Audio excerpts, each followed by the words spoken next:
And last week we talked about diamonds and things like that. And today we're going to talk about birthstones. And a lot of people are going, I thought stones come from the ground. They're not born. Well, no, they're not born, but we have, back in 1912, the Board of Jewelers basically came up with a list of stones that they felt should be for each particular month for people. Now, if you were born in January, they attributed the birthstone as a garnet for your birthstone. And we always have guys come in, and they always have that frantic look on their face, and it's they just realized it's December. They got like 3 weeks to shop. They don't have a clue what to get for their wife or their girlfriend. And you say, calm down. You know, we've got lots of stuff that we can do for you. You know, what month was she born? And they kind of stop and they look at you like, what's that matter? Forget about that. I need to buy something. And we say, well, a lot of times they would like to have what we call a birthstone ring or a birthstone piece of jewelry. Mm-hmm. And I go, well, what do you mean?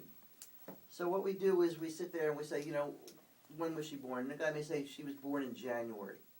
And I'll say to him, okay, well, the birthstone for January is a garnet.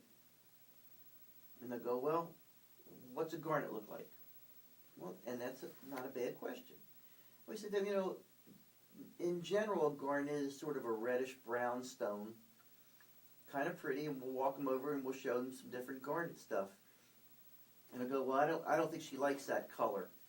And a lot of times I'll say to them, well, you know, you're lucky because as far as garnet goes, and there's a couple other gemstones in the list that we're going to go over for you, but garnet happens to come in a lot of different flavors, you know, and no, you can't eat it, but when I say flavor, I'm talking different colors. There's a thing called a rhodolite garnet, and a rhodolite garnet is very pretty, but it has more of a, I'm going to say, a light purple color as opposed to that reddish-brown color. There's what we call a demantoid garnet. These are mined in Russia. Not too much anymore, but they do get them out of Russia. And this is green. You know, it's a sort of a green that has a little bit of a brownish tinge to it. There's what we call Tsavorite. Tsavorite is a bright green garnet. I mean, it's a really pretty gemstone. You know, and if somebody was wearing it, people are going to go, what is that? I've never seen anything that color before. And it's a Tsavorite garnet. So that's a green garnet. There's a thing called a spessartite garnet. Spessartite is kind of an interesting gemstone. Comes out of Mozambique. And it's usually a yellowish orange color, which is really way from the color of garnet. And some of them, they also have a reddish, almost like a cherry color garnet. It's called spessartite. They also have what we call color change garnets. And this is unusual in nature, but there are some gemstones that do color change. Under what we call an incandescent light, or a yellow light, it's one color. And when you get out there into the sunlight, or under a fluorescent light, it'll change another color. So garnet is kind of a neat gemstone if that particular person was born in January. We have some of these different types of garnets in stock. Some of them we have in the back. They're not mounted because we just don't have a place to put them, to be honest with you. Now, if they were born in February, that's sort of a purplish color. And amethyst is kind of neat because it comes in so many shades of purple. We have everything from just a very, very pale light violet color all the way into a really dark, deep purple color. And a lot of times they get this out of Brazil. Some of the mine that they used to get the really dark amethyst was the Pau d'Arco mine. And when we look at the color of amethyst, lots of times we can determine what mines it actually comes from. You know, but most of the amethyst you're going to see is going to come out of Brazil. And you know, along with the colors that have been turned around and sort of designated as what months they're for, they also give each gemstone some sort of properties that would relate to the person who's wearing it as well. In January, for garnet, one of the things is the person's very consistent. You know, they're very loyal. And these are properties that they attribute to the garnet, and as well as a person who is born in the month of January. So, a lot of times it's kind of neat, but if you trace back the person to the gemstone and the month, a lot of this really kind of holds true.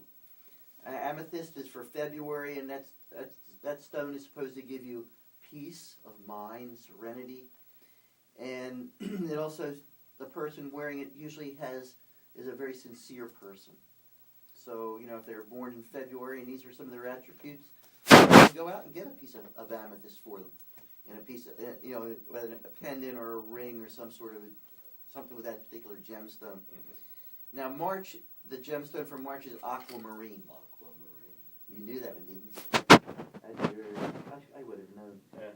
Now, you know what aquamarine, the characteristics that go with aquamarine? I do not. Courage. Yeah. So if you're a courageous person, and as you are, I mean, you're out there, you tell people the way you feel, you're out there, you were in the service, so, I mean, courage is one of your attributes. All right. And the attribute that aquamarine adds to is health. It helps your health. It helps your body and things that way. And aquamarine, and again, that comes basically from Brazil. And years ago, in the 50s, we saw a lot of aquamarine jewelry. Usually it was mounted in white gold or platinum because you get more of a contrast of color between the whitish color and the blue in the stone. Most aquamarine comes out, it's fairly pale. It's not a real dark color. But they've learned that by heating it, just as we do in a lot of other gemstones, what happens, you have needles inside of it of color. And what these are the little bands of coloration. And when they heat that particular gemstone, it will melt, and it produces a nice even color, but it makes a darker color. So you see aquamarine way from a very, very light pale color, which is a much less expensive gemstone, all the way to what we call a steel blue. And we get the steel blue, this is a much more expensive color. You don't get a lot of it. If they mine tons and tons of aqua out of a mine, if they mine 10 tons of it, you might get 1 ton of nice dark-colored aquamarine. That's why what they've learned is by heating it and melting the needles of color, they can enhance the coloration. But it still has to be a good enough quality to be able to do that. Now, some of the older pieces of jewelry, sometimes people will bring them in, and I buy a lot of antique pieces at Westchester Gold and Diamonds. When you look at the color of the aqua, it's got a greenish hue to it. And this tells us that it's never been heated. It hasn't been treated, because the untreated aqua will have a blue with a little greenish tinge to it. When they heat it, that removes the green color, and that helps enhance the blues. So a lot of times if you look at an aquamarine and you see a bit of bluish and green tinge to it, it's never been treated before. Now, April, if you're born in April, I'm sorry, but diamond is your gemstone, A little expensive. You picked it, not me, and if you're born in April, then you're going to come see me for a deal. But we attribute innocence to the person who's born in April, and also the diamond expresses love. So, if these are characteristics in a person with innocence, and you love them, and diamond is going to be your gemstone.